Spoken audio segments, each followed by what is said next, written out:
Hey everybody, it's Chris, and I am back to do another pour with you today. And I have to tell you, this is my second time to do this painting because I recorded, but I wasn't actually recording. So I've already done this painting once. I did make a couple of little adjustments this time around. So the first time around, I got a lot of tiny cells. So I'm hoping this time maybe I won't get quite as many tiny cells because I really wanted some bigger cloudy effects.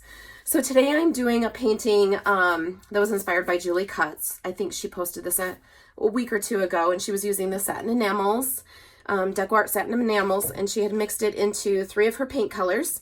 So I've mixed it in with the green, the yellow, and the orange, and then she did like a negative space of black, which I thought was extremely cool. And I really love the effects that she got from it, so I wanted to give it a try.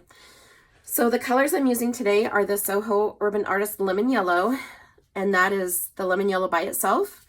The orange is the lemon yellow and quinacridone magenta mixed together, and then I have quinacridone magenta on its own. And then the green is the lemon yellow and cobalt blue hue mixed together. And then I also have the cobalt blue hue on its own. And then my purple is my favorite Prism Violet. These have all been mixed with Julie's pouring medium that she has specifically for this particular pour, which is 2 parts of Floetrol, 1 part of pouring medium. I use Liquitex pouring medium, and 1 part of water. And then the paints are mixed for the colors without the deco art in them. I mixed 1 ounce of paint to 3 parts of pouring medium. And then for the deco art colors, which are these 3, I mixed 3/4 of the color to 1/4 of the satin enamel. So in these guys, I have 3/4 of an ounce of color and 1/4 ounce of the satin enamel. Okay, so I rinsed out my cups so that I can do this again. I have a 12 by 24 canvas, and then I also have some of my Artist Loft Flow Acrylic Black that's also been mixed with the pouring medium. And I'm going to start by putting just a tiny bit in the cups. I felt like I had way too much black the first time around. I also had way too much paint, so it's probably a good thing that I have plenty of paint mixed so that I can do it a second time.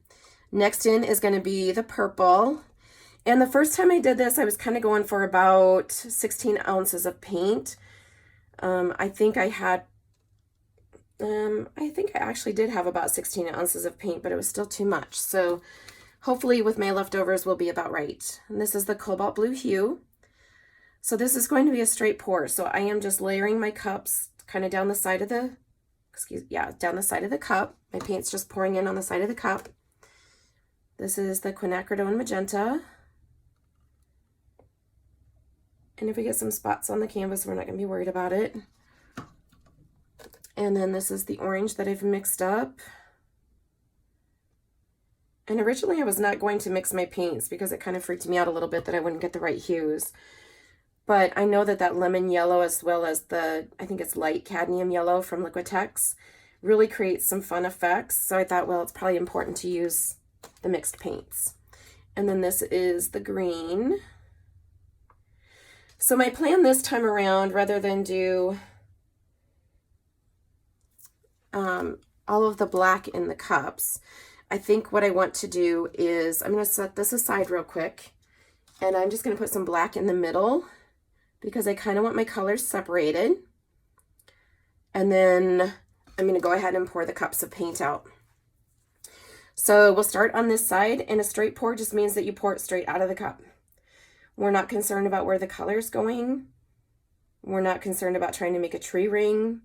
We're just going to kind of let it do what it wants to do. And I'm going to kind of move slightly to the left just to get my paint a little bit over to the left side of the canvas. There we go. That's a little bit better. So what we're looking for is for the satin enamel to do some really cool cloudy effects in this pour. And I will tell you that my paint is much thinner than I normally have it because of the pouring medium is so much thinner. All right, and then I'm going to start right over here, and we're going to do the second cup of paint. And if my paint comes out right, I should have my colors kind of going the opposite direction.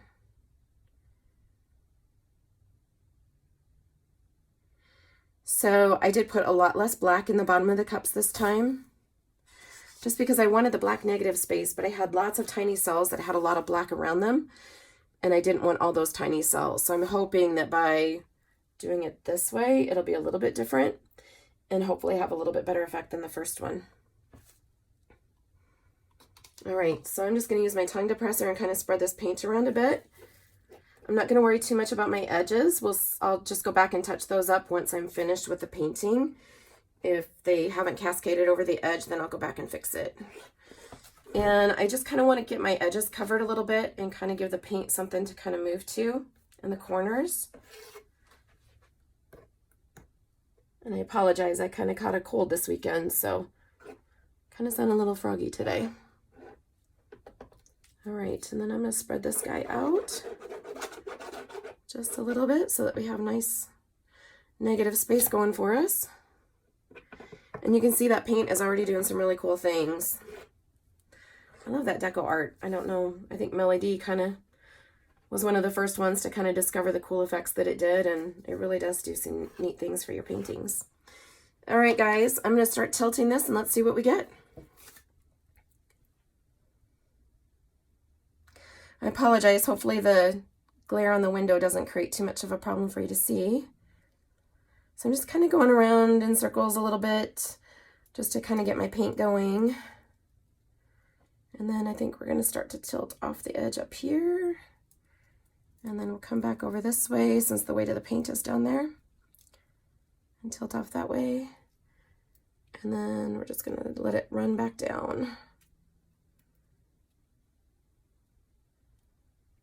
I really like these colors. These are definitely, that lime green is, I love lime green, but I have had a hard time pouring with it. But it seems to kind of like this particular style. All right. I'm just going to dump some more of this off and let my paint slowly go back down towards the middle. Kind of evenly distribute it a little bit more on the canvas. You can see there's already some cool effects coming up with that paint.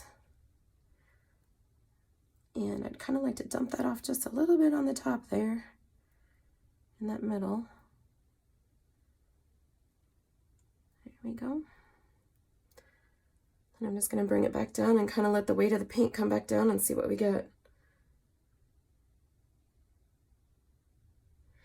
That green really takes over for, I can tell you I didn't feel like I put as much in there this time because I felt like it kind of took over on the last one too. All right. That's pretty cool. Okay, so this is going to continue to change. I can already see that it's changing as we're recording. Let me make sure that I've got you in frame here. So I think I'm going to let this guy sit for about a half an hour, and then I will come back and show you a final picture of how it looks. Because I can totally see a lot of stuff popping up through those colors. So I will come back in about a half an hour and show you how it's looking. So stay tuned. Okay, everybody, it's been about a half an hour, and you can see a lot more stuff has popped up on the surface of the painting. It's definitely got a lot more colors coming up through, and I think some of the black has kind of settled down to the background of it, which makes me happy because the first one I did, I thought that all of the cells were kind of ringed with black, and I didn't necessarily like that look. I don't think that I achieved the cloudy effect like I was hoping for. I think my paints are a little bit too thin, actually. So I've got a little bit of leftover paint, so I may try doing just a smaller canvas to see if it helps if I thicken up my paints just a tiny bit. But that is another completed pour. Still a very cool painting. I really love the colors of it. It's really bright and fun. If you have any questions, please let me know, and I hope you have a fantastic day. Don't forget to hit the subscribe and the notification button. Bye-bye.